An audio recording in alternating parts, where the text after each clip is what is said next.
بے شک ساری تعریف اللہ کے لیے ہے جو ساری کائنات کا مالک ہے، اور اللہ ایک ہے، پاک ہے، بے نیاز ہے۔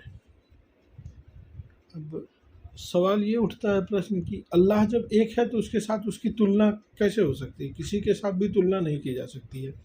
اللہ ایک ہے، تلنا تو کمپیئر کس کے ساتھ کیا جا سکتا ہے؟ کمپیئر کرنے کے لیے کم سے کم سیم لیبل کے دو ہونے چاہیے۔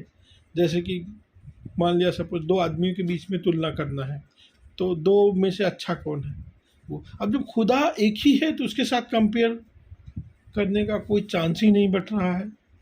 اور اب یہ سوال آتا ہے، یہ ذہن میں ہمارے سوال اس لیے آیا کہ کچھ لوگ کہتے ہیں حضور صلی اللہ علیہ وسلم کی تعریف کیا جاتا ہے، یا کسی ولی اللہ کے شان میں کچھ پڑھا جا رہا ہے، یا کچھ بھی ایکس وائی زیڈ ایسا ہو رہا ہے، تو یہ کہا جاتا ہے کہ آپ جو ہے مطلب تعریف کے قابل اللہ ہے۔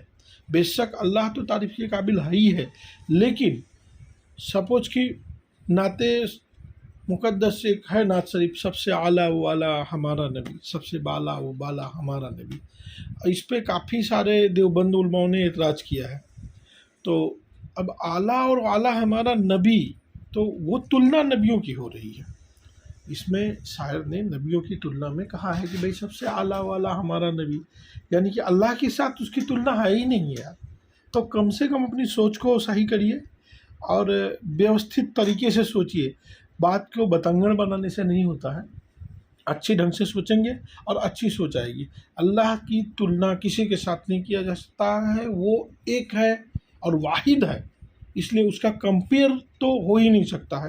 اس لیے الحمدللہ رب العالمین، اللہ پاک کی ہی تعریف ہے، بنانے والا سب کچھ اللہ ہے، سب کچھ کریٹ کرتا اور کرتا وہی ہے۔